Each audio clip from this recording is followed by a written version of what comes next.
살다 보면 누군가의 비난과 욕설이 칼날처럼 가슴을 찌를 때가 있습니다. 그럴 때마다 우리는 상처받고 분노하며 맞서고 싶은 마음이 치밀어 오릅니다. 하지만 가만히 들여다보면 그 분노와 증오는 결국 우리 자신을 더 깊이 상하게 만들 뿐입니다. 원수를 미워하는 마음이 오래될수록 그 독은 우리 안에서 자라나 결국 우리 자신을 갉아먹게 됩니다.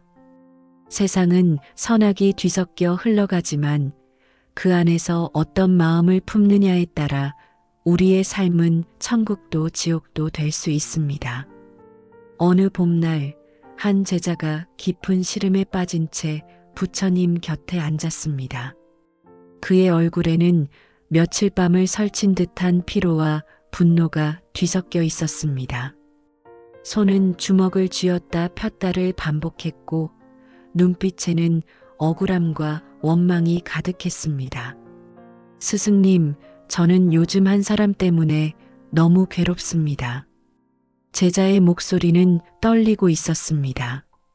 그 사람이 저를 해치고 모욕했는데 밤낮으로 그에 대한 증오가 불타올라 잠을 이룰 수 없습니다. 밥도 목에 넘어가지 않고 무엇을 해도 그 사람 생각만 납니다.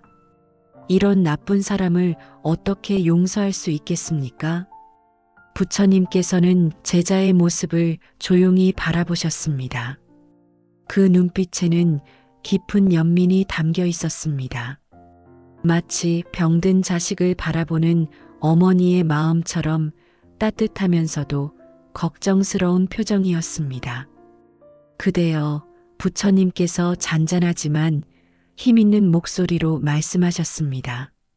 원수를 미워하는 마음으로는 결코 원한이 끝나지 않느니라.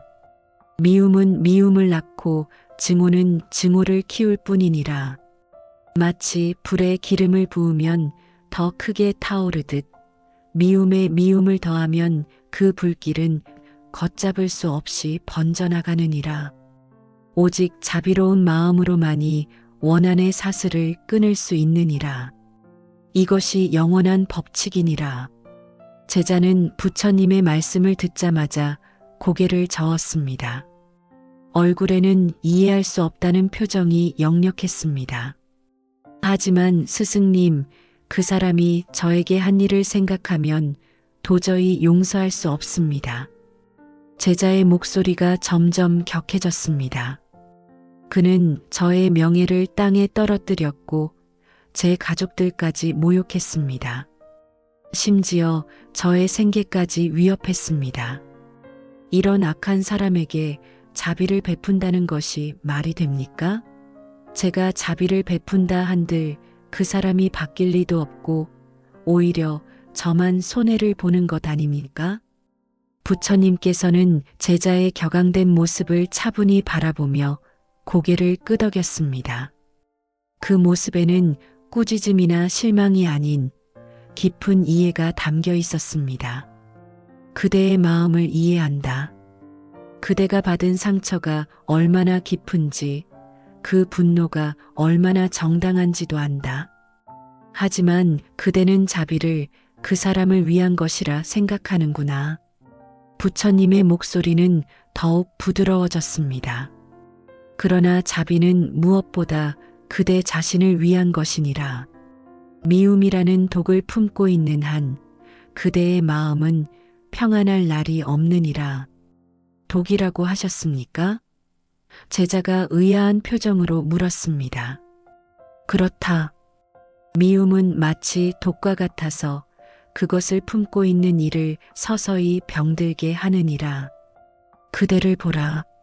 며칠 사이에 얼굴이 이토록 야위었고 눈빛이 이토록 어두워졌느니라. 그 사람은 멀리 있어 아무런 해를 입지 않지만 그대만 홀로 괴로워하고 있지 않느냐? 제자는 순간 할 말을 잃었습니다. 부처님의 말씀이 너무나 정확했기 때문입니다. 정말로 상대방은 아무렇지도 않게 지내고 있는데 자신만 밤잠을 설치며 괴로워하고 있었습니다. 부처님께서는 이어서 말씀하셨습니다.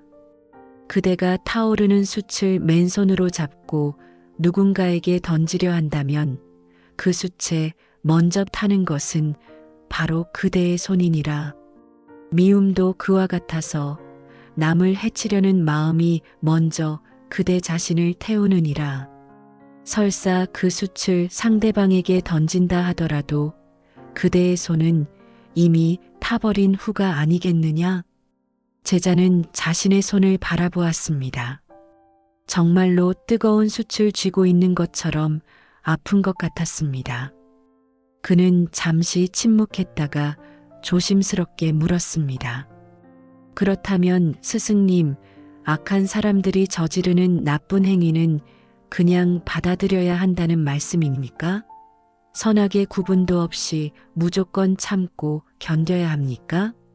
그렇게 되면 세상의 악이 더욱 기승을 부리게 되지 않겠습니까? 이는 제자가 오랫동안 품고 있던 의문이었습니다. 부처님의 가르침을 따르고 싶지만 한편으로는 그것이 악을 방조하는 것은 아닌지 걱정이 되었던 것입니다. 부처님께서는 고개를 저으며 답하셨습니다. 그렇지 않다. 선악을 분별하는 지혜는 반드시 필요하니라. 나쁜 행위는 나쁘다고 분명히 알아야 하고 잘못된 일에는 올바른 대응을 해야 하느니라. 선악의 구분 없이 무조건 참는 것은 지혜가 아니라 어리석음이니라. 하지만 그 분별과 대응을 미움의 마음으로 하느냐, 자비의 마음으로 하느냐가 중요하니라. 제자의 눈에 의문이 더욱 짙어졌습니다. 자비의 마음으로 악을 대한다는 것이 무슨 뜻인지 잘 이해가 되지 않습니다. 구체적으로 어떻게 해야 하는 것입니까? 부처님께서는 잠시 생각하시더니 친근한 비유로 설명해 주셨습니다. 아픈 자식을 둔 어머니를 생각해 보아라. 어머니는 자식의 병을 미워하지 않느냐? 그 병이 자식을 괴롭히는 것을 보면서 얼마나 속상해 하느냐? 어머니는 그 병을 없애기 위해 쓴 약도 먹이고 때로는 아픈 부위에 침도 놓는다. 하지만 그 모든 행동의 뿌리에는 미움이 아니라 사랑이 있느니라. 마찬가지로 악한 행위를 미워할 수는 있으나 그 사람의 본성은 미워하지 말라. 그들 역시 무명과 탐욕에 사로잡힌 고통받는 존재들이니라. 그러니까 제자는 천천히 부처님의 말씀을 이해하려 노력했습니다. 행위는 분별하되 사람은 자비로 대하라는 말씀이시군요. 옳다. 그것이 참된 지혜니라. 부처님께서 미소를 지으셨습니다. 그대가 누군가를 미워할 때 그 미움은 그 사람에게 아무런 해도 끼치지 못하지만 그대의 마음만 병들게 하느니라. 하지만 자비를 베풀 때는 상대방도 감화될 가능성이 있고 설사 상대방이 변하지 않더라도 그대의 마음은 평안해지느니라. 어느 쪽이 지혜로운 선택이겠느냐?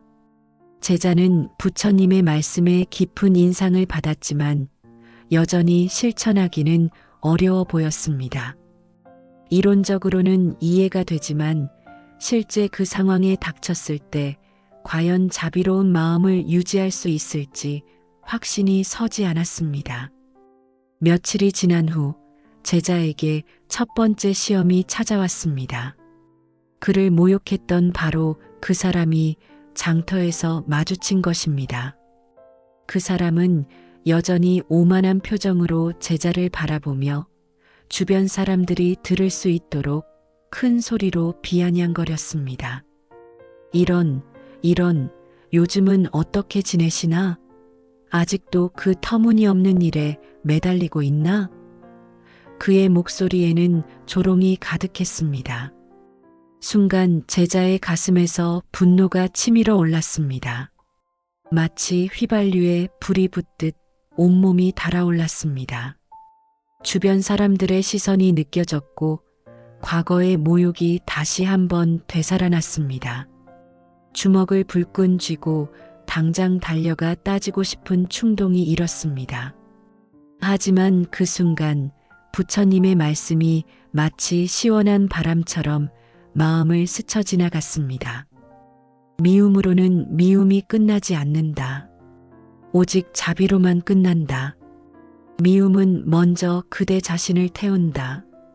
제자는 깊은 숨을 들이쉬고 천천히 내쉬었습니다. 한 번, 두 번, 세 번. 점차 마음이 가라앉는 것을 느꼈습니다. 그리고 그 사람을 다시 바라보았습니다. 이번에는 다른 것이 보였습니다. 오만한 표정 뒤에 숨어있는 불안함, 남을 깎아내림으로써 자신을 높이려는 초라함, 그리고 어쩌면 자신도 모르는 내면의 고통까지도 보이는 것 같았습니다. 제자는 천천히 그 사람에게 다가갔습니다. 주변 사람들은 싸움이 일어날 것이라고 기대했습니다. 하지만 제자는 조용히 고개를 숙여 인사했습니다. 안녕하십니까? 건강하게 지내고 계시는 것 같아 다행입니다. 그 사람은 예상치 못한 반응에 당황했습니다. 얼굴이 빨갛게 달아올랐고 무언가 더 말하려다가 결국 어색하게 자리를 떠났습니다. 주변 사람들도 의외라는 표정으로 제자를 바라보았습니다. 제자는 그 순간 묘한 경험을 했습니다. 복수를 했을 때보다 훨씬 더 큰 만족감과 평안함을 느꼈던 것입니다. 마치 무거운 짐을 내려놓은 듯 몸이 가벼워졌고 마음에는 따뜻한 기운이 흘렀습니다. 그날 밤 제자는 부처님께 그 일을 보고했습니다. 스승님, 오늘 그 사람을 만났습니다. 처음에는 화가 났지만 스승님 말씀을 떠올리며 자비로운 마음으로 인사를 건넸습니다. 신기하게도 마음이 한결 가벼워졌습니다. 그런데 한 가지 궁금한 것이 있습니다.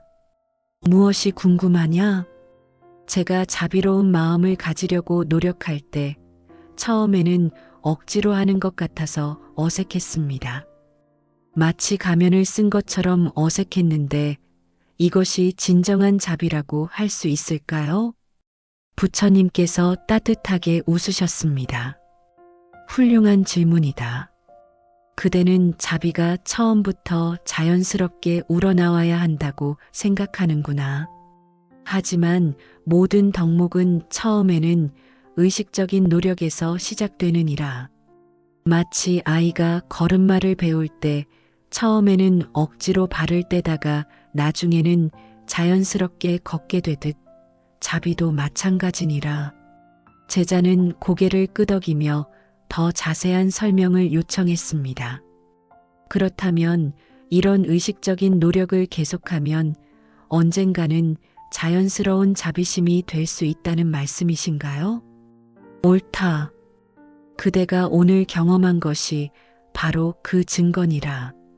처음에는 억지로 했지만 결과적으로는 진정한 평안을 얻지 않았느냐? 이것이 첫걸음이니라. 그대는 원한의 사슬을 끊는 첫걸음을 내딛었느니라. 하지만 이것은 시작일 뿐이니라.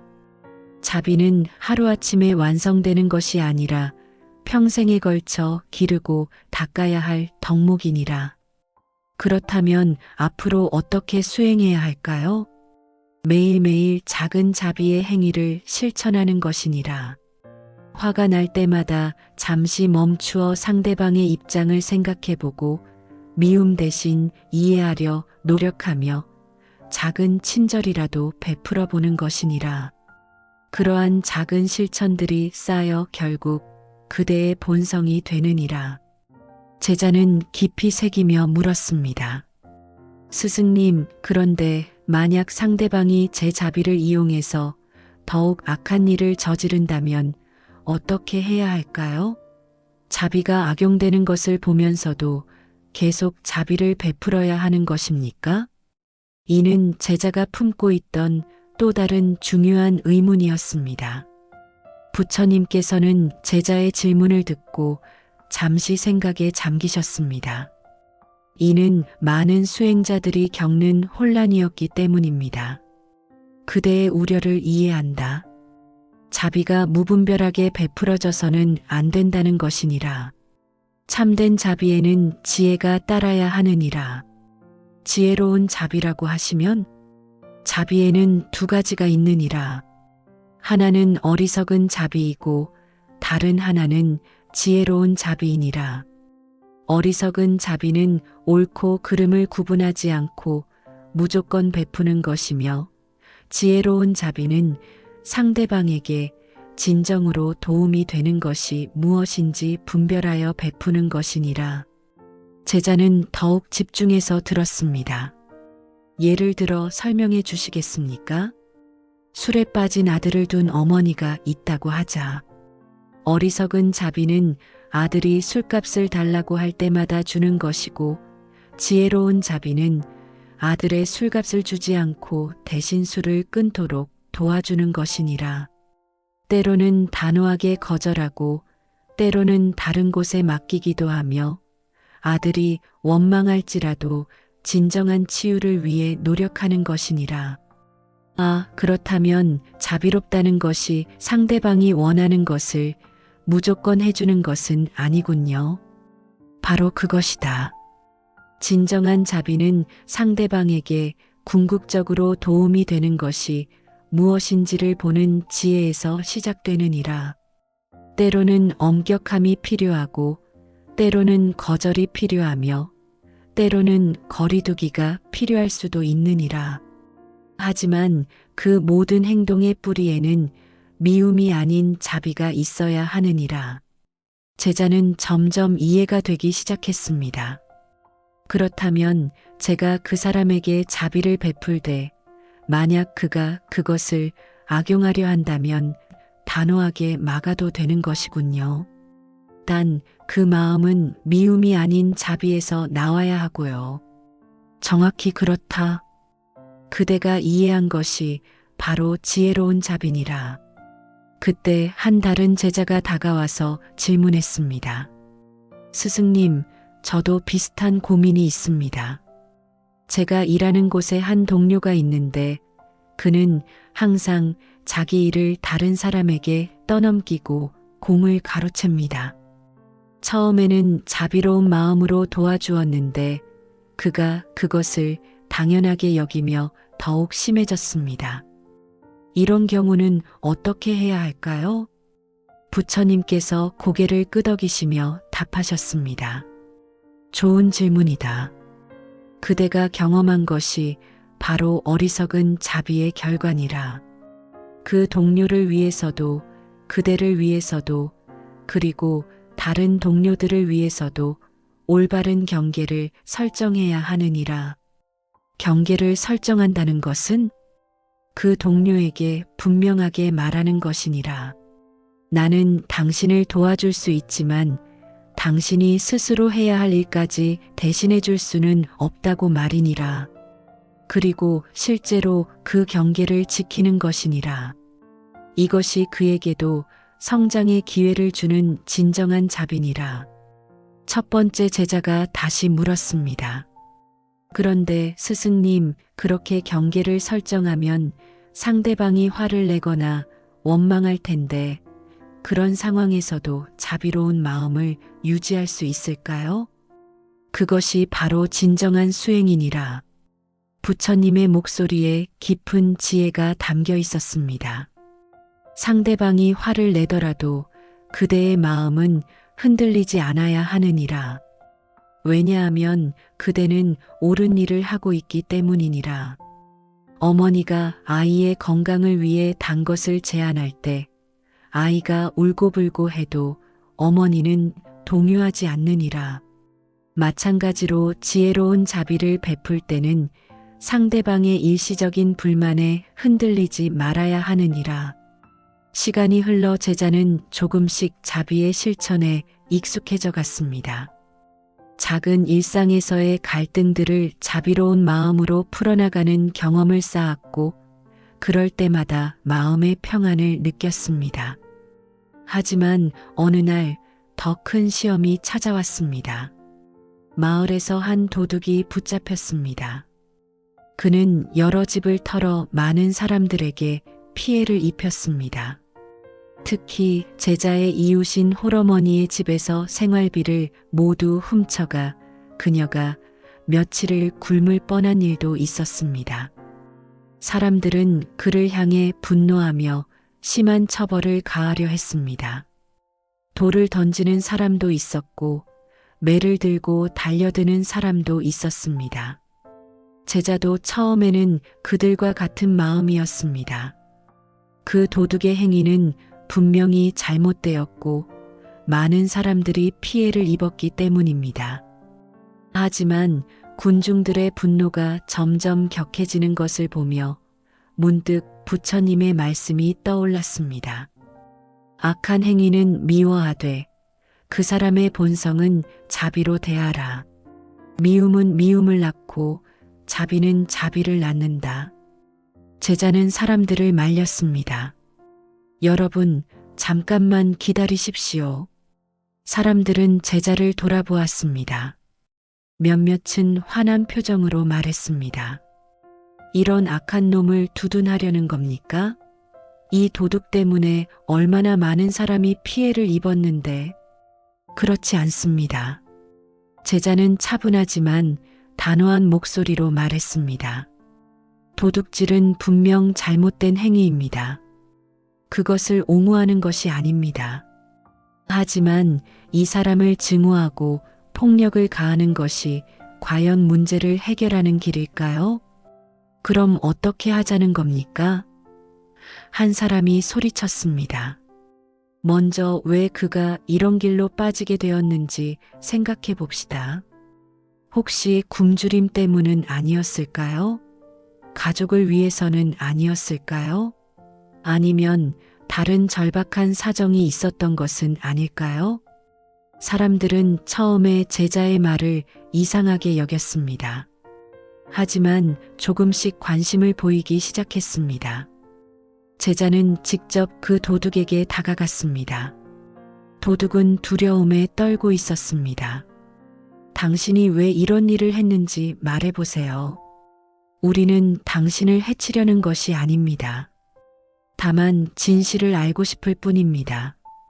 도둑은 처음에는 입을 열지 않았습니다. 하지만 제자의 진실한 눈빛과 따뜻한 목소리에 마음이 누그러지기 시작했습니다. 저는 도둑의 목소리가 떨렸습니다. 저는 정말 어쩔 수 없었습니다. 어머니가 심한 병에 걸렸는데 약값이 없었습니다. 일자리를 구하려 했지만 아무도 저 같은 사람을 받아주지 않았습니다. 어머니가 죽어가는 모습을 보니 저도 모르게 그의 눈에서 눈물이 흘러내렸습니다. 어머니는 지금 어떻게 지내고 계십니까? 제자가 부드럽게 물었습니다. 사흘 전에 돌아가셨습니다. 도둑은 목이 메어 말을 잇지 못했습니다. 결국 약도 사들이지 못하고 저는 이제 어떻게 살아야 할지 모르겠습니다.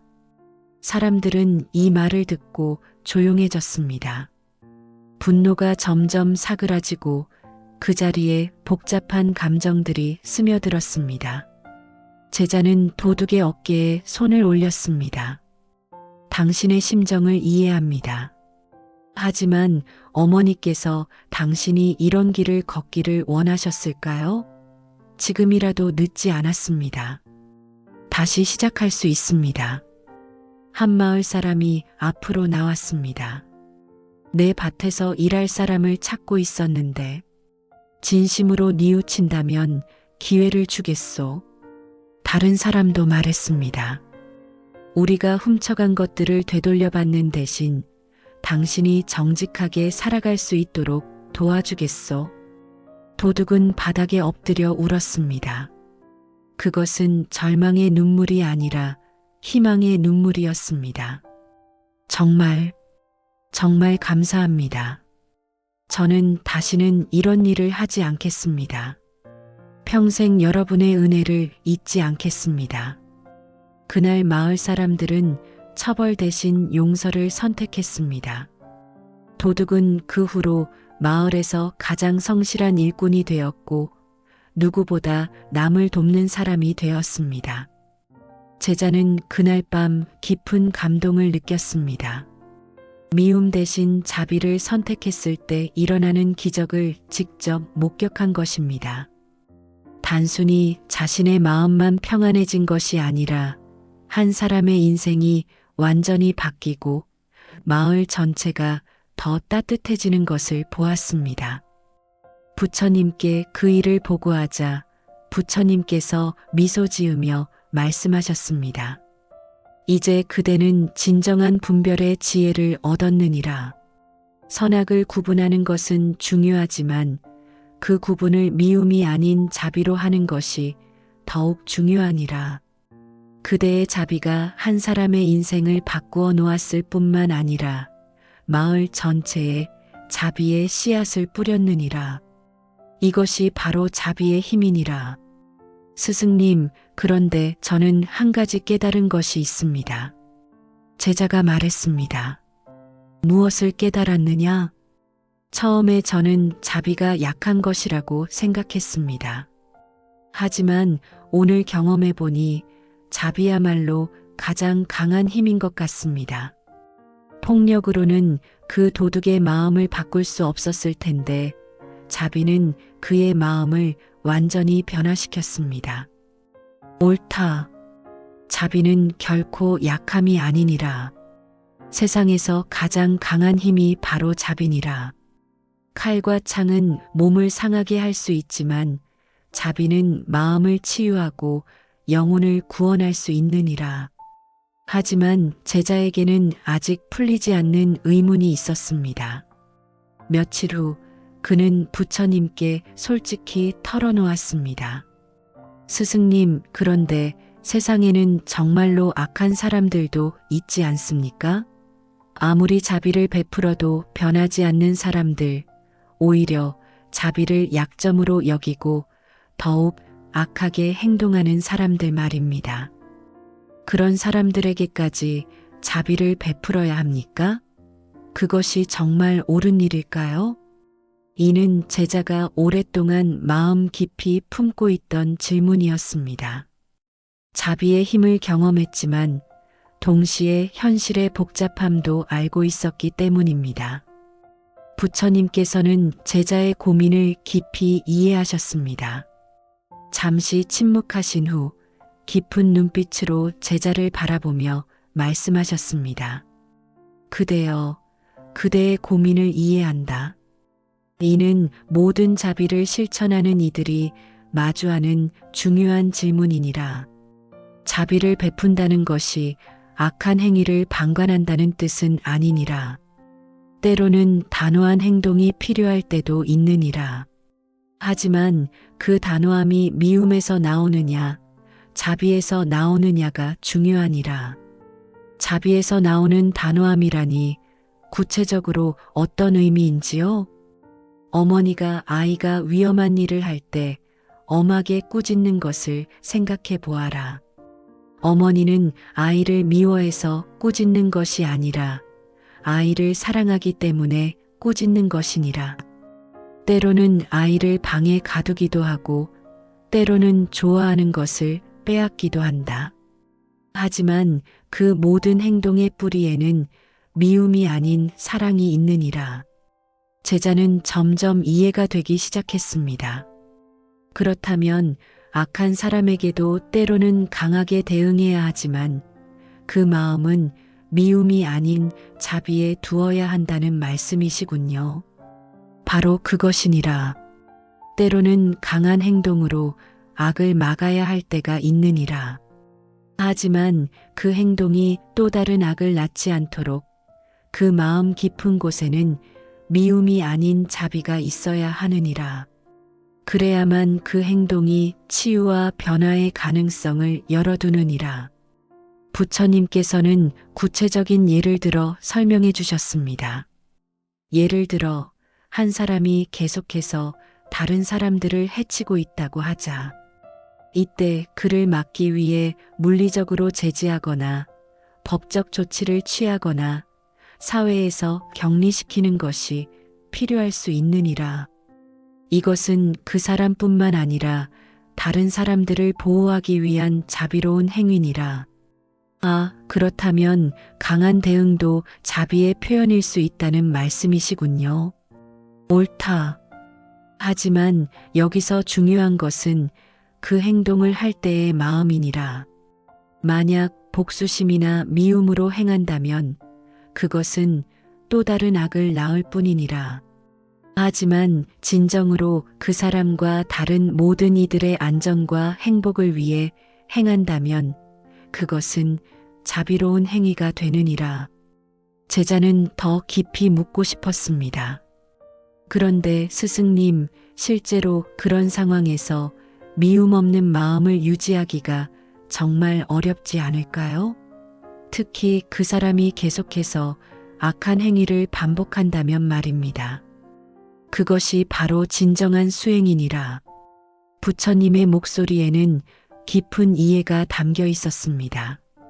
쉬운 일이 아니다. 하지만 그렇기 때문에 더욱 값진 것이니라. 그대가 미움 없는 마음으로 악을 대할 수 있다면 그것은 그대 자신을 위해서도 그 악한 사람을 위해서도 그리고 모든 중생을 위해서도 가장 좋은 결과를 가져올 것이니라. 그때 다른 제자 하나가 끼어들어 물었습니다.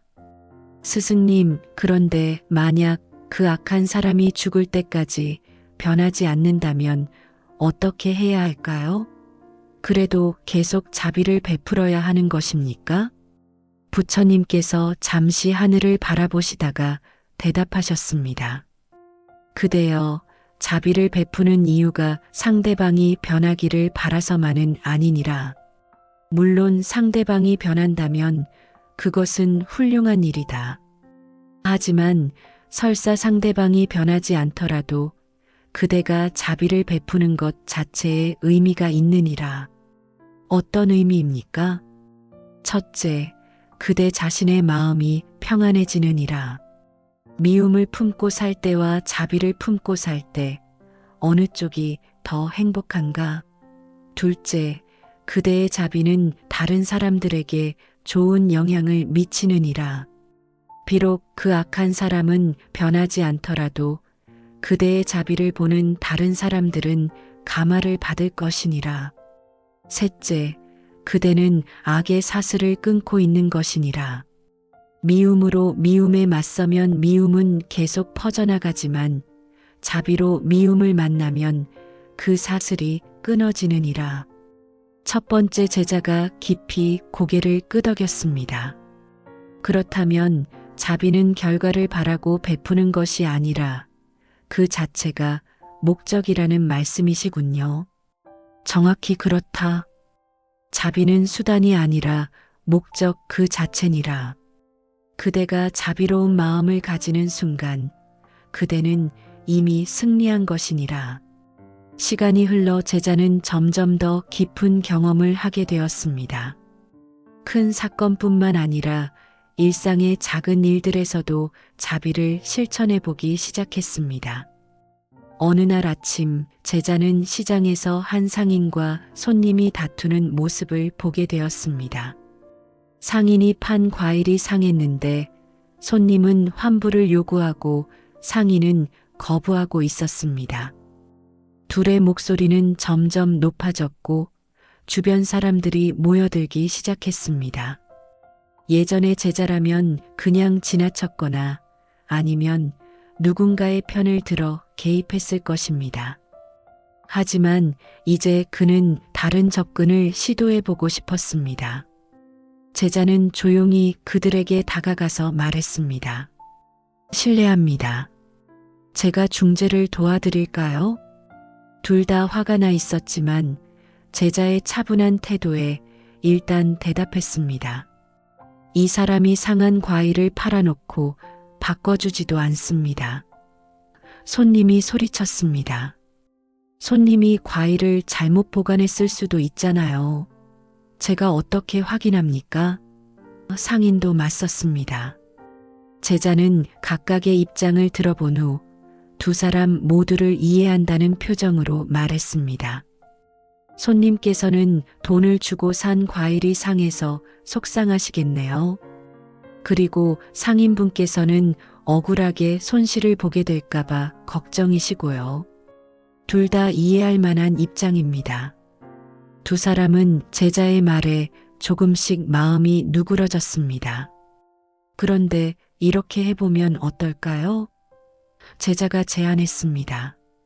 상인분께서는 이번에는 과일을 바꿔드리시고 손님께서는 다음에 과일을 고르실 때 더 신중하게 골라보시면 어떨까요?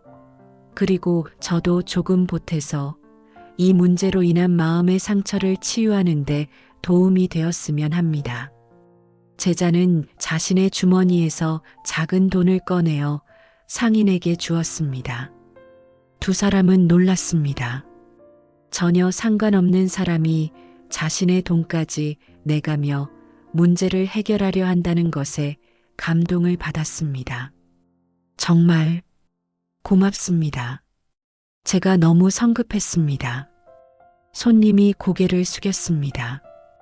저도 좀 더 친절하게 대했어야 했는데. 고객님, 죄송합니다. 상인도 사과했습니다. 결국 상인은 과일을 바꿔주었고 손님은 추가로 다른 과일까지 샀습니다. 제자가 낸 돈은 두 사람이 나누어 가지려 했지만 제자는 웃으며 거절했습니다. 이런 마음 좋은 광경을 볼 수 있어서 저도 기쁩니다. 이 돈은 여러분의 우정을 위한 작은 투자라고 생각해 주세요. 그날 이후 그 상인과 손님은 좋은 관계를 유지했고 둘 다 제자를 만날 때마다 깊이 인사했습니다.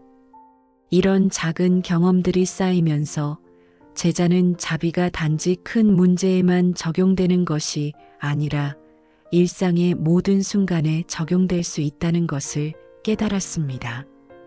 며칠 후 제자는 길에서 한 아이가 울고 있는 것을 보았습니다. 아이는 길을 잃어버려서 집을 찾지 못하고 있었습니다. 제자는 아이에게 다가가서 무릎을 꿇고 눈높이를 맞추었습니다. 왜 울고 있니? 무슨 일이니? 집을 못 찾겠어요. 엄마가 어디 있는지 모르겠어요. 아이가 눈물을 흘리며 말했습니다. 제자는 아이의 손을 잡고 천천히 마을을 돌아다니며 집을 찾아주었습니다.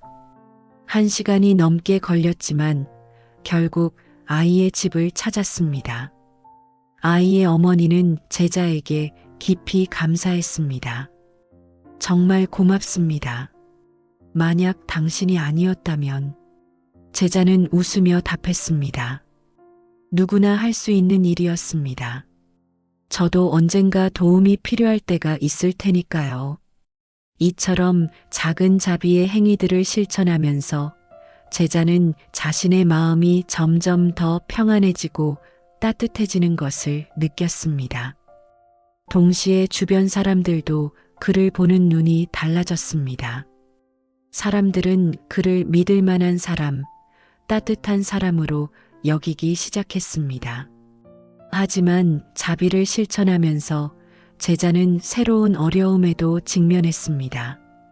어떤 사람들은 그의 친절함을 이용하려 했고 어떤 사람들은 그를 호락호락한 사람으로 여겨 함부로 대하기 시작했습니다.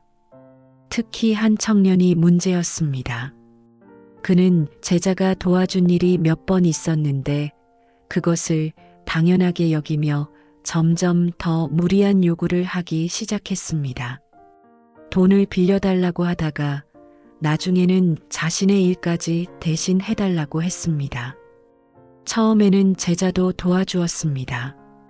자비로운 마음으로 그의 어려움을 이해하려 했습니다. 하지만 청년은 점점 더 뻔뻔해졌고 급기야는 제자의 집에 와서 며칠씩 머물면서 먹고 마시기만 하고 아무 일도 하지 않았습니다. 제자는 고민에 빠졌습니다. 자비를 베풀어야 한다는 가르침과 현실적인 문제 사이에서 갈등했습니다. 결국 그는 부처님께 이 문제를 상의했습니다. 스승님, 저는 한 청년을 도와주려 했는데 그가 점점 더 무리한 요구를 합니다. 자비를 베풀어야 한다는 가르침을 따르고 싶지만 이것이 그에게도 저에게도 도움이 되지 않는 것 같습니다. 어떻게 해야 할까요? 부처님께서 고개를 끄덕이며 답하셨습니다. 그대가 경험하고 있는 것이 바로 자비와 지혜의 균형을 찾는 과정이니라. 그대는 지금 중요한 깨달음의 문턱에 서 있다. 어떤 깨달음입니까? 진정한 자비는 상대방이 원하는 것을 무조건 해주는 것이 아니라 상대방에게 진정으로 도움이 되는 것이 무엇인지 분별하여 베푸는 것이니라. 그 청년을 계속 도와주는 것이 과연 그에게 도움이 될까? 아니면 그가 스스로 성장할 기회를 빼앗는 것일까? 제자는 한참 생각했습니다. 그렇다면 때로는 거절하는 것도 자비로운 행위가 될 수 있다는 말씀이신가요? 바로 그것이다. 부모가 자식을 진정으로 사랑한다면 자식이 원하는 것을 무조건 해주지 않는다. 때로는 거절하고 때로는 스스로 노력하도록 만든다. 그것이 자식의 성장을 위한 참된 사랑이니라. 부처님께서 구체적인 조언을 해주셨습니다. 그 청년에게 분명히 말하여라. 나는 당신이 어려울 때 도움을 주고 싶지만 당신이 스스로 할 수 있는 일까지 대신해 줄 수는 없다. 당신도 스스로 노력해야 한다고 말이다. 그리고 실제로 그 경계를 지켜라. 그런데 만약 그가 화를 내거나 저를 원망한다면요? 그것은 그가 겪어야 할 성장의 과정이니라. 그대가 그의 감정을 두려워하여 계속 잘못된 도움을 준다면 결국 그는 평생 독립하지 못할 것이니라. 진정한 자비는 때로 상대방이 일시적으로 불쾌해하더라도 장기적으로 도움이 되는 것을 선택하는 것이니라. 제자는 부처님의 말씀에 깊이 수긍했습니다. 집으로 돌아가서 그 청년에게 분명하게 말했습니다. 나는 당신을 도와주고 싶습니다. 하지만 당신이 스스로 해야 할 일까지 대신해 줄 수는 없습니다. 앞으로는 정말 필요한 도움만 요청해 주세요. 청년은 처음에는 화를 냈습니다. 하지만 제자가 단호한 태도를 유지하자 결국 스스로 일자리를 구하고 독립했습니다. 몇 달 후 그는 제자를 찾아와 감사 인사를 했습니다. 처음에는 화가 났지만 지금 생각해 보니 당신이 저에게 가장 큰 도움을 주신 것 같습니다. 만약 계속 의존하고 살았다면 저는 평생 성장하지 못했을 거예요. 이 경험을 통해 제자는 자비의 더 깊은 차원을 이해하게 되었습니다. 세월이 흐르며 제자는 많은 경험을 쌓았습니다. 자비를 실천하면서 때로는 상대방이 변화하는 기적을 보았고 때로는 아무리 자비를 베풀어도 변하지 않는 사람들도 만났습니다. 하지만 그는 한 가지 확실한 것을 알게 되었습니다. 자비를 베풀 때마다 자신의 마음이 평안해지고 미움을 품을 때마다 자신이 괴로워진다는 것을요. 그런데 어느 날 제자에게 가장 큰 시험이 찾아왔습니다. 바로 처음에 그를 괴롭혔던 그 사람이 심각한 병에 걸렸다는 소식을 들은 것입니다. 마을 사람들은 말했습니다. 그 사람이 드디어 보응을 받는군요. 그동안 얼마나 많은 사람들을 괴롭혔는데 이제야 하늘이 벌을 내리는군요. 하지만 제자의 마음은 복잡했습니다. 예전 같았다면 속이 시원했을지도 모르지만 이제는 그렇지 않았습니다. 오히려 그 사람이 고통받고 있다는 사실에 마음이 아팠습니다. 제자는 고민 끝에 그 사람을 찾아가기로 결심했습니다. 주변 사람들은 만류했습니다. 왜 그런 사람을 찾아가려 합니까? 그 사람이 당신에게 얼마나 못되게 굴었는데요. 하지만 제자는 마음을 바꾸지 않았습니다.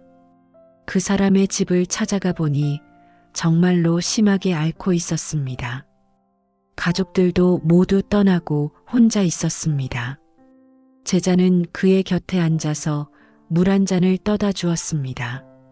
병든 사람은 제자를 알아보고 놀랐습니다. 당신이 왜 여기에? 아픈 사람을 돌보는 것은 당연한 일입니다. 제자가 차분하게 답했습니다. 하지만 제가 당신에게 그렇게 못되게 굴었는데 그 사람의 목소리가 떨렸습니다. 그것은 과거의 일입니다. 지금 중요한 것은 당신이 아프다는 것입니다.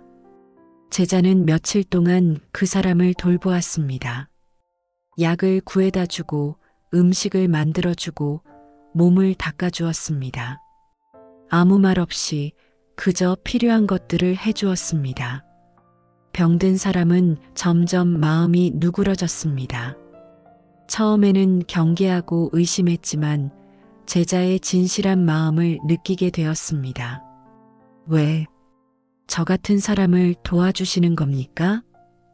그가 어느 날 물었습니다. 제자는 잠시 생각하다가 솔직하게 대답했습니다. 처음에는 저도 당신을 미워했습니다.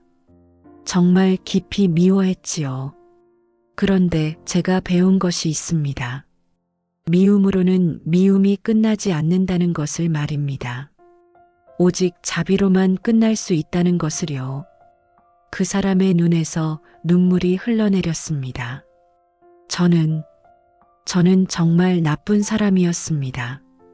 당신뿐만 아니라 수많은 사람들을 괴롭혔습니다. 지금 생각해보니 왜 그랬는지도 모르겠습니다. 우리 모두 완벽하지 않습니다. 중요한 것은 과거가 아니라 지금입니다. 만약 제가 회복된다면 저는 어떻게 살아야 할까요? 그것은 당신이 결정할 일입니다. 다만 한 가지 말씀드릴 수 있는 것은 누구나 다시 시작할 수 있다는 것입니다. 몇 주 후 그 사람은 기적적으로 회복되었습니다. 그리고 그는 완전히 다른 사람이 되었습니다. 과거에 자신이 괴롭혔던 사람들을 찾아가 진심으로 사과했고 남은 생을 다른 사람들을 돕는 일에 바쳤습니다. 마을 사람들은 놀라워했습니다. 그토록 악했던 사람이 이렇게 변할 수 있다니. 제자는 그날 밤 부처님께 이 경험을 말씀드렸습니다. 스승님, 이제야 정말로 이해했습니다. 원한은 원한으로 끝나지 않고 오직 자비로만 끝난다는 말씀을요. 제가 그 사람을 미워했다면 아무것도 변하지 않았을 것입니다. 하지만 자비를 베풀었을 때 그의 마음이 완전히 바뀌었습니다. 부처님께서 미소 지으시며 말씀하셨습니다. 그대는 이제 진정한 승리를 얻었느니라. 원수를 쓰러뜨리는 것이 승리가 아니라 원수를 친구로 만드는 것이 진정한 승리니라. 그대가 그것을 해낸 것이니라. 스승님, 그런데 한 가지 깨달은 것이 있습니다. 제자가 말했습니다. 무엇을 깨달았느냐? 그 사람을 돌보면서 저 자신이 가장 많이 치유받았습니다. 그동안 마음 깊은 곳에 남아있던 분노와 원망이 완전히 사라진 것을 느꼈습니다. 자비는 상대방만 치유하는 것이 아니라 자기 자신도 치유하는 것이었습니다. 바로 그것이니라. 자비는 베푸는 자와 받는 자 모두를 치유하는 힘이 있느니라. 그대가 경험한 것이 바로 그것이니라. 제자의 변화는 마을 전체에 영향을 미치기 시작했습니다. 그의 자비로운 행동을 본 사람들이 하나둘 감화되기 시작한 것입니다. 먼저 그의 이웃들이 변하기 시작했습니다. 이전에는 서로 다투기 일쑤였던 사람들이 제자의 중재로 문제를 평화롭게 해결하는 것을 보고 스스로도 비슷한 방식으로 문제를 해결하려 노력했습니다. 어느 날 마을에 큰 갈등이 일어났습니다. 한 집안과 다른 집안 사이에 땅 경계를 두고 심한 다툼이 벌어진 것입니다. 양쪽 모두 자신이 옳다고 주장했고 감정이 격해져서 폭력 사태까지 일어날 뻔했습니다. 마을 사람들은 제자에게 도움을 요청했습니다. 이 문제를 해결해 주십시오. 당신만이 할 수 있을 것 같습니다. 제자는 처음에는 망설였습니다. 이것은 법적인 문제이기도 했고 양쪽의 이해관계가 첨예하게 대립하는 복잡한 상황이었기 때문입니다. 하지만 마을의 평화를 위해 도와보기로 했습니다. 제자는 먼저 각각의 집안을 따로 만나서 그들의 이야기를 들었습니다. 양쪽 모두 나름의 이유가 있었고 양쪽 모두 피해를 봤다고 느끼고 있었습니다. 그 다음에 제자는 두 집안을 함께 만나게 했습니다. 하지만 서로 감정이 격해져 있어서 대화가 쉽지 않았습니다. 제자는 새로운 접근을 시도했습니다.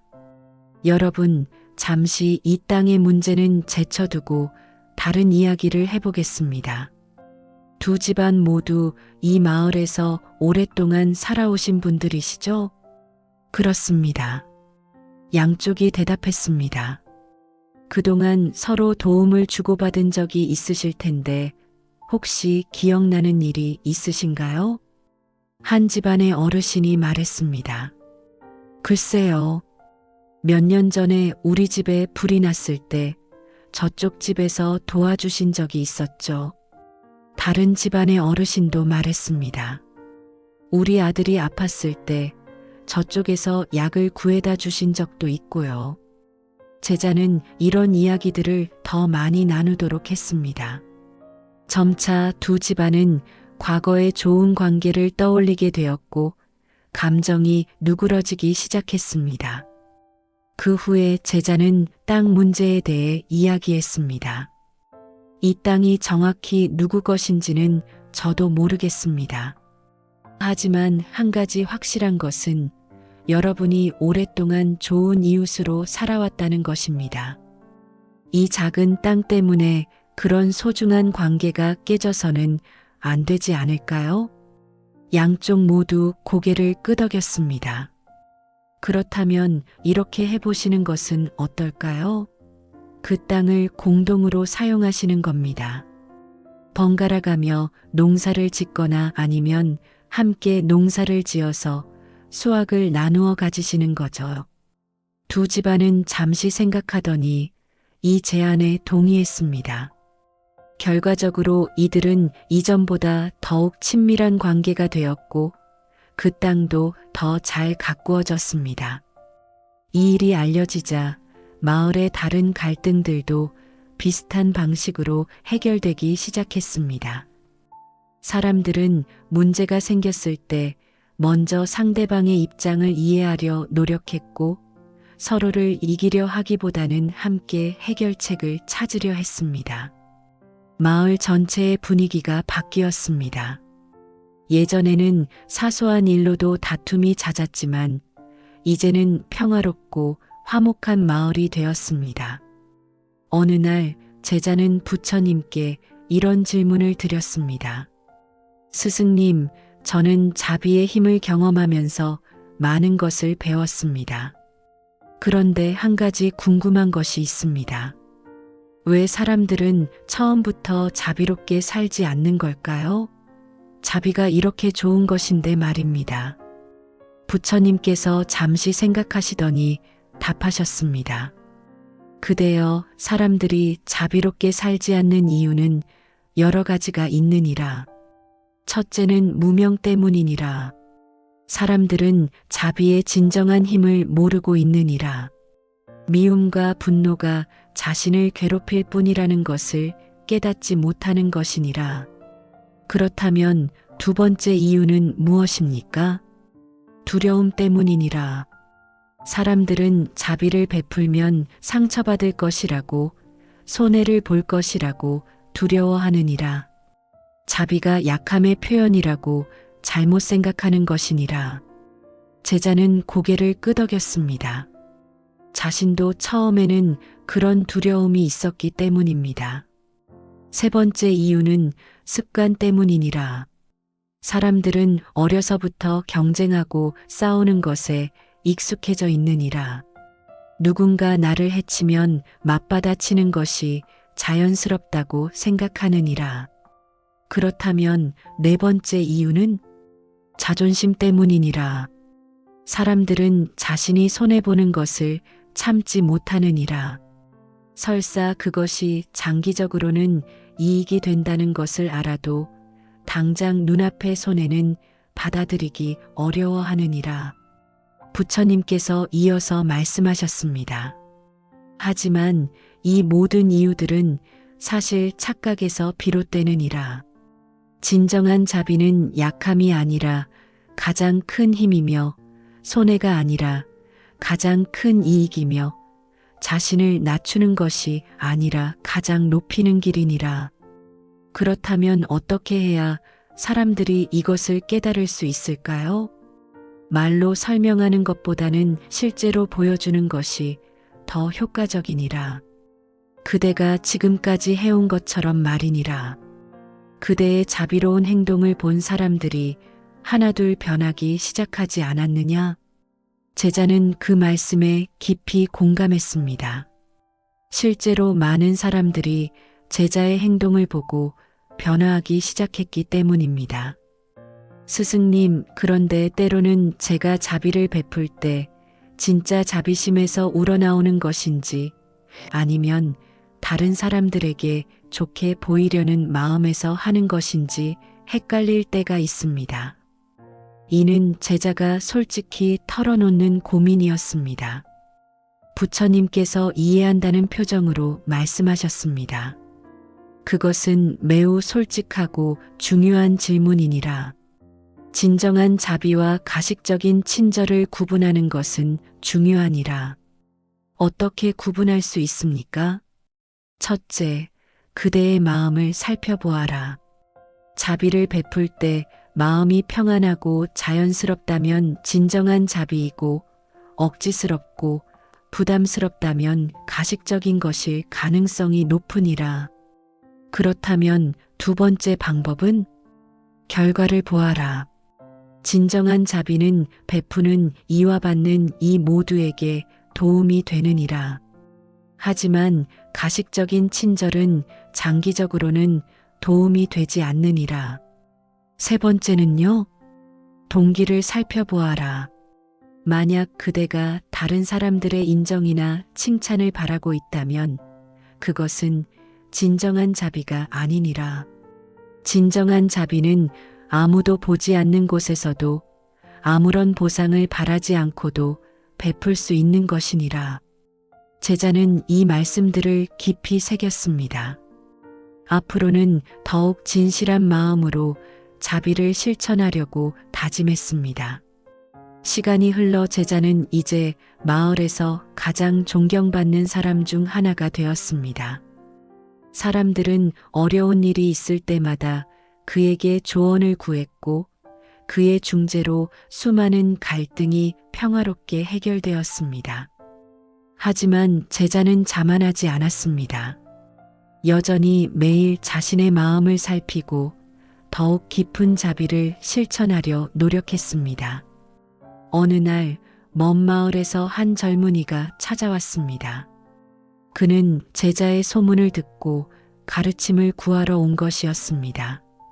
선생님, 저는 누군가를 깊이 미워하고 있습니다. 그 사람 때문에 제 인생이 망가졌고 가족까지 고생하게 되었습니다. 어떻게 하면 이 분노를 없앨 수 있을까요? 제자는 그 젊은이의 모습에서 과거의 자신을 보았습니다. 똑같은 고민, 똑같은 아픔을 가지고 있었습니다. 그 마음을 이해합니다.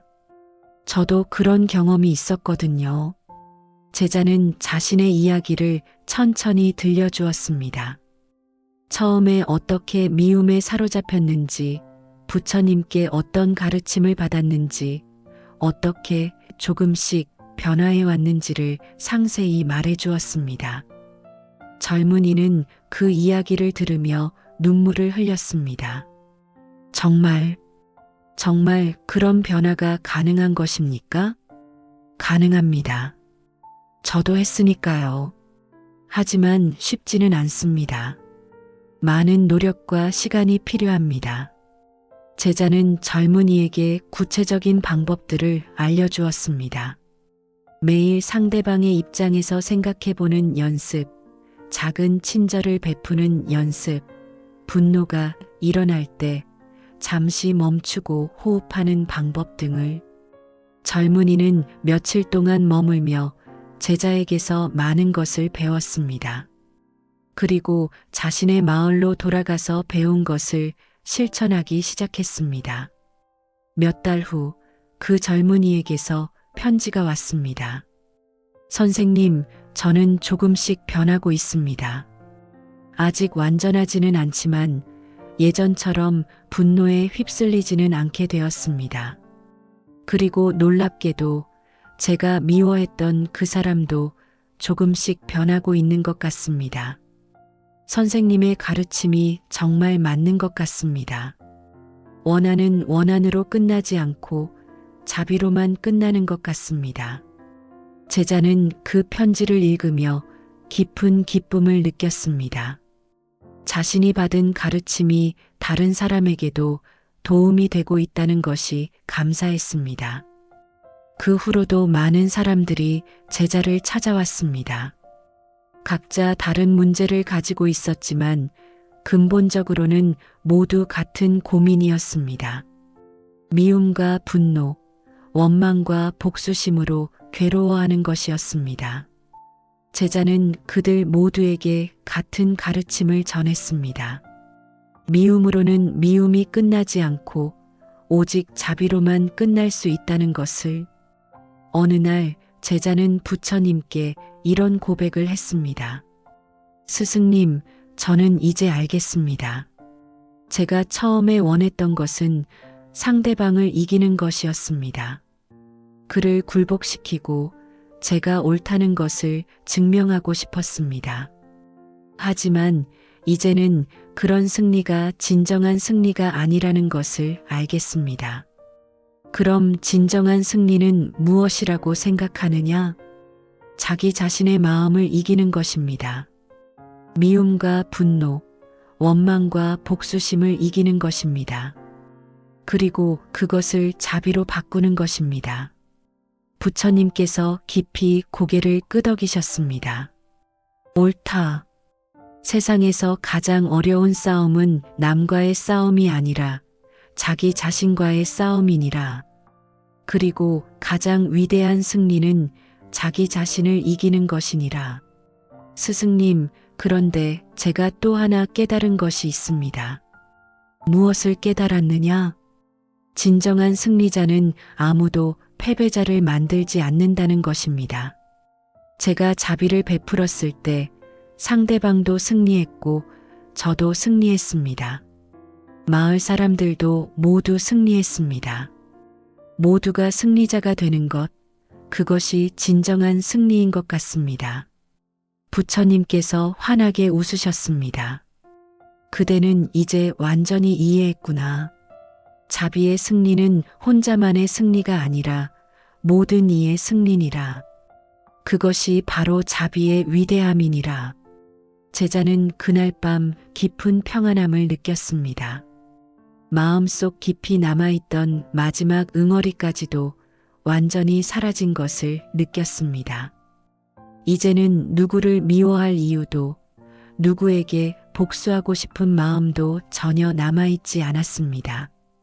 그 대신 모든 존재에 대한 따뜻한 사랑과 자비심이 가득했습니다. 제자는 이제 스스로 다른 사람들을 가르치기 시작했습니다. 부처님께 허락을 구한 후 여러 마을을 다니며 자비의 가르침을 전파했습니다. 그의 가르침은 단순했습니다. 원한은 원한으로 끝나지 않습니다.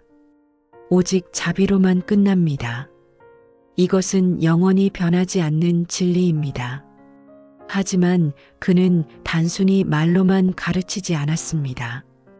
직접 자신의 경험을 이야기하고 구체적인 실천 방법을 알려주었습니다. 저는 처음에 자비가 약한 것이라고 생각했습니다. 하지만 실제로 실천해 보니 자비야말로 가장 강한 힘이었습니다. 미움은 자신을 파괴하지만 자비는 자신을 치유합니다. 많은 사람들이 그의 말에 감동했습니다. 특히 그가 실제로 경험한 이야기들은 큰 울림을 주었습니다. 어떤 사람은 말했습니다. 선생님, 그런데 자비를 베푸는 것이 정말 어렵습니다. 마음으로는 이해가 되지만 실제로는 화가 나면 참을 수가 없어요. 제자는 이해한다는 표정으로 답했습니다. 저도 그랬습니다. 처음에는 정말 어려웠어요. 하지만 작은 것부터 시작하면 됩니다. 작은 친절, 작은 이해, 작은 용서부터 시작하세요. 그것이 쌓이면 큰 자비가 됩니다. 다른 사람이 물었습니다. 그런데 만약 상대방이 변하지 않으면 어떻게 해야 할까요? 상대방이 변하는 것은 보너스입니다. 가장 중요한 것은 여러분 자신이 평안해지는 것입니다. 자비를 베풀 때마다 여러분의 마음은 더욱 평안해질 것입니다. 또 다른 사람이 질문했습니다. 선악의 구분은 어떻게 해야 할까요? 무조건 좋게만 봐야 하는 건가요? 아닙니다. 선악의 구분은 분명히 해야 합니다. 잘못된 것은 잘못되었다고 말해야 하고 때로는 강하게 대응해야 할 때도 있습니다. 하지만 그 마음 깊은 곳에는 미움이 아닌 자비가 있어야 합니다. 이런 식으로 제자는 많은 사람들의 질문에 답하며 가르침을 전했습니다. 몇 년이 지나자 그의 가르침을 받은 사람들이 각자 자신의 마을에서 자비를 실천하기 시작했습니다. 그리고 그들도 다른 사람들에게 이 가르침을 전하기 시작했습니다. 이렇게 자비의 가르침은 점점 넓은 지역으로 퍼져나갔습니다. 시간이 흐를수록 제자는 자비에 대해 더욱 깊이 이해하게 되었습니다. 단순히 다른 사람에게 친절하게 대하는 것을 넘어서 존재 자체에 대한 깊은 연민과 사랑을 느끼게 되었습니다. 어느 날 그는 길에서 한 벌레가 죽어가는 것을 보았습니다. 예전 같았다면 그냥 지나쳤을 것입니다. 하지만 이제는 그 작은 생명에 대해서도 연민을 느꼈습니다. 그는 조심스럽게 그 벌레를 그늘진 곳으로 옮겨주었습니다. 큰 의미가 있는 행동은 아니었지만 그의 마음에는 모든 생명에 대한 사랑이 가득했습니다. 또 어느 날은 길에서 술에 취해 비틀거리는 사람을 만났습니다. 그 사람은 행색이 남루하고 냄새가 심했습니다. 지나가는 사람들은 모두 얼굴을 찌푸리며 피해갔습니다. 하지만 제자는 그에게 다가갔습니다. 그 사람이 넘어지지 않도록 부축해주고 물을 떠다 주었습니다. 그리고 근처 여관에 데려다가 하룻밤 쉴 수 있도록 도와주었습니다. 왜 저 같은 사람을? 취한 사람이 중얼거렸습니다. 우리는 모두 같은 인간입니다.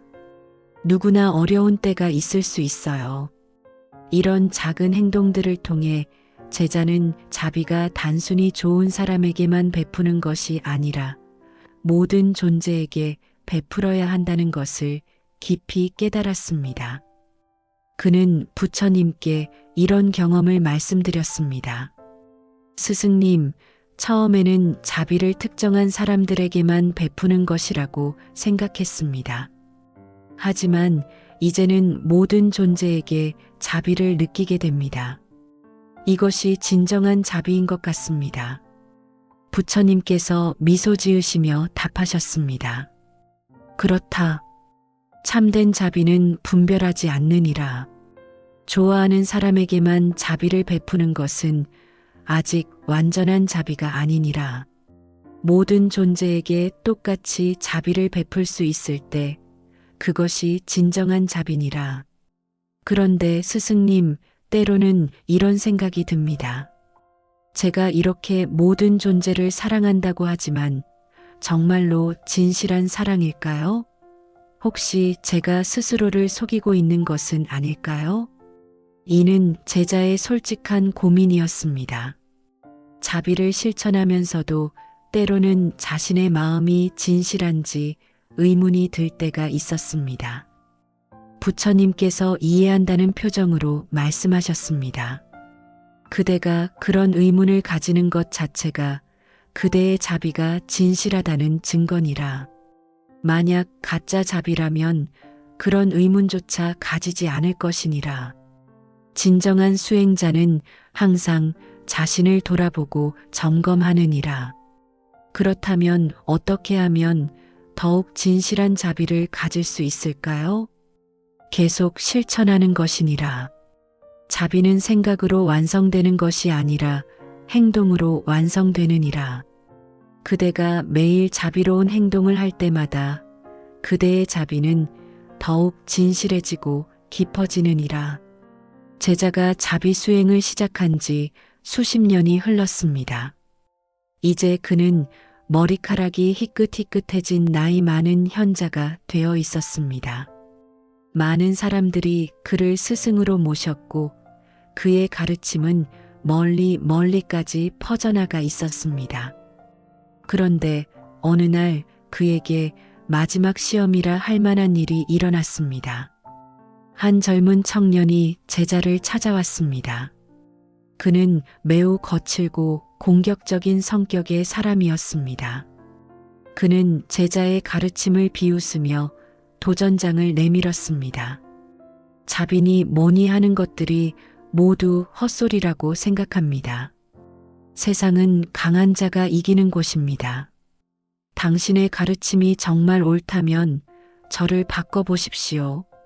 청년의 말투는 매우 무례했습니다. 제자의 제자들은 화가 나서 그 청년을 내쫓으려 했습니다. 하지만 제자는 그들을 말렸습니다. 괜찮습니다. 이 친구의 말을 들어봅시다. 청년은 며칠 동안 머물면서 계속해서 제자를 시험했습니다. 일부러 모욕적인 말을 하고 트집을 잡고 시비를 걸었습니다. 제자의 제자들은 참을 수 없어 했지만 제자는 끝까지 평온함을 유지했습니다. 당신은 정말 화가 나지 않습니까? 청년이 물었습니다. 화가 난다고 해서 문제가 해결되지는 않습니다. 당신이 왜 이렇게 공격적으로 나오는지가 더 궁금하네요. 제가 공격적이라고요? 이 세상이 공격적인 거지. 저는 그냥 세상에 맞춰 살고 있는 것뿐입니다.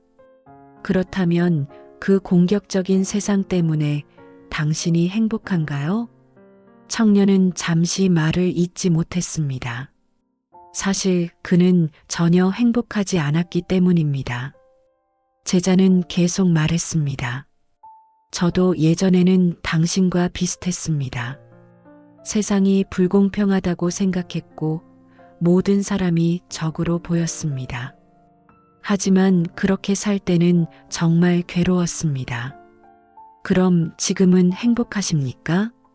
네, 정말 행복합니다. 매일매일이 감사하고 기쁩니다.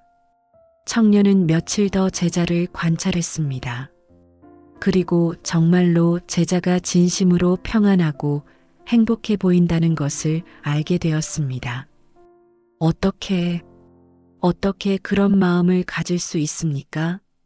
그제서야 청년의 목소리에서 공격성이 사라지고 진실한 호기심이 드러났습니다. 제자는 미소 지으며 자신의 이야기를 들려주었습니다. 어떻게 미움에서 시작해서 자비에 이르게 되었는지, 그 과정에서 어떤 경험들을 했는지를 솔직하게 말해 주었습니다. 청년은 그 이야기를 듣고 깊이 감동했습니다. 저도 그런 변화가 가능할까요? 물론입니다. 저도 했으니까 당신도 할 수 있습니다. 하지만 쉽지는 않을 것입니다. 정말 많은 노력이 필요합니다. 청년은 그날부터 제자의 진정한 제자가 되었습니다. 그리고 몇 년 후에는 그 자신도 자비로운 사람으로 변화했습니다. 이 일을 통해 제자는 진정한 자비의 힘을 다시 한번 확인했습니다. 아무리 공격적이고 적대적인 사람이라도 진실한 자비 앞에서는 결국 마음을 열게 된다는 것을 말입니다. 나이가 들어감에 따라 제자는 더욱 깊은 지혜를 얻게 되었습니다. 단순히 자비를 베푸는 것을 넘어서 모든 존재의 상호 연결성을 깊이 이해하게 되었습니다. 어느 날 그는 제자들에게 이런 말을 했습니다. 여러분, 저는 이제 알겠습니다. 우리는 모두 연결되어 있습니다. 제가 누군가에게 자비를 베풀 때 사실은 저 자신에게 자비를 베푸는 것입니다. 제가 누군가를 미워할 때 사실은 저 자신을 미워하는 것입니다. 제자들은 이해하기 어렵다는 표정을 지었습니다. 제자는 더 자세히 설명했습니다. 생각해 보세요. 우리가 호흡하는 공기는 모든 사람이 함께 나누는 것입니다. 우리가 마시는 물도, 우리가 먹는 음식도 모두 자연에서 오는 것입니다. 우리는 모두 같은 땅에서 나고 같은 하늘 아래 살아갑니다. 어떻게 우리가 분리된 존재라고 할 수 있겠습니까? 한 제자가 물었습니다.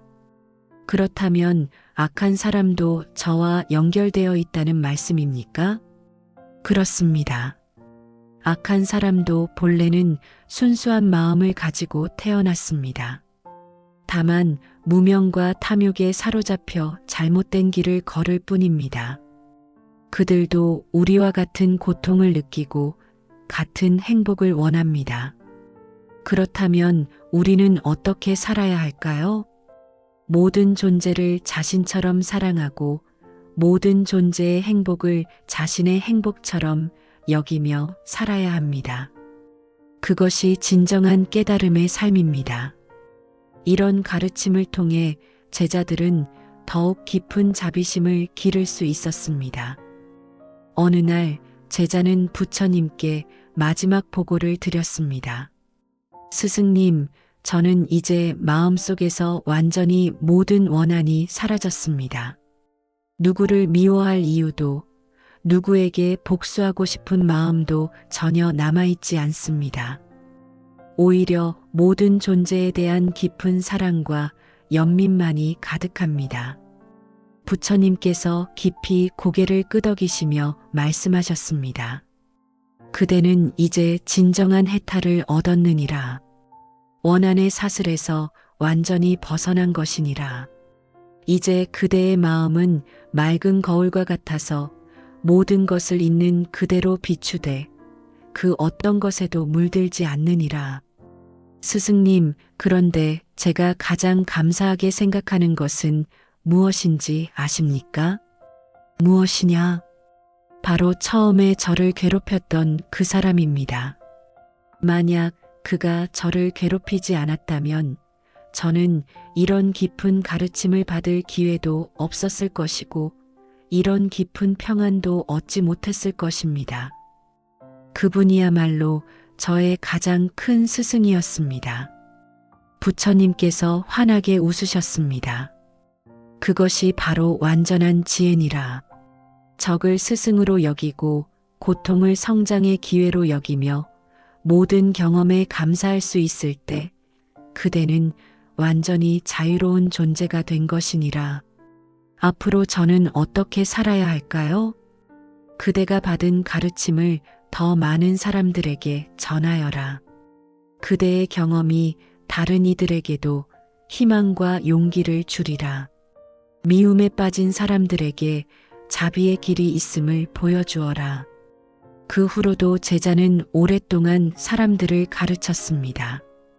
그의 가르침을 받은 사람들은 각자의 자리에서 자비를 실천했고 그들도 다른 사람들에게 이 가르침을 전했습니다.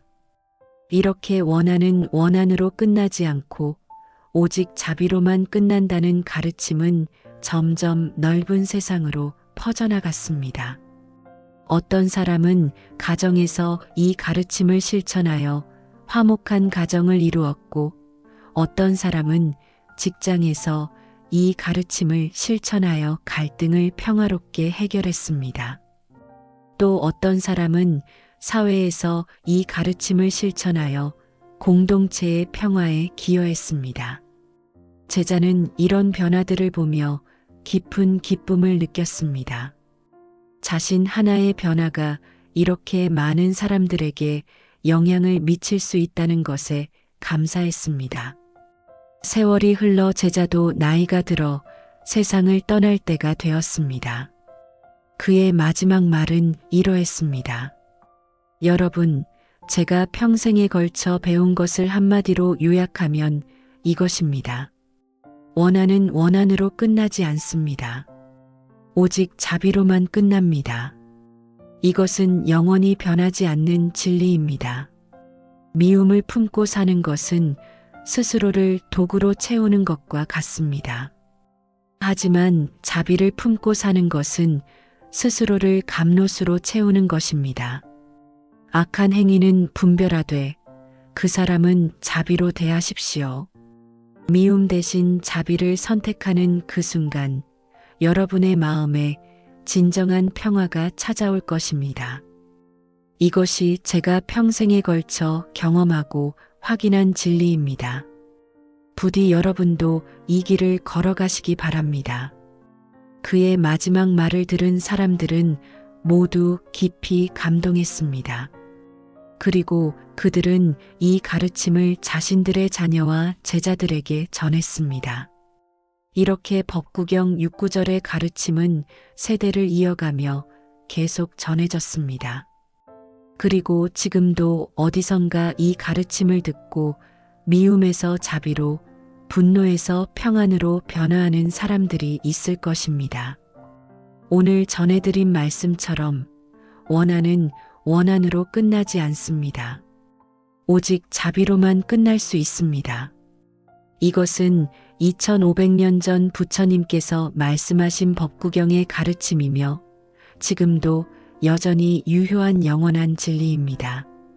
미움과 분노가 올라올 때, 복수하고 싶은 마음이 들 때 잠시 멈추어서 이 말씀을 떠올려 보십시오. 미움으로 미움을 갚으면 미움만 커질 뿐이지만 자비로 미움을 만나면 그 사슬이 끊어집니다. 악한 행위는 분별하되 그 사람은 자비로 대하십시오.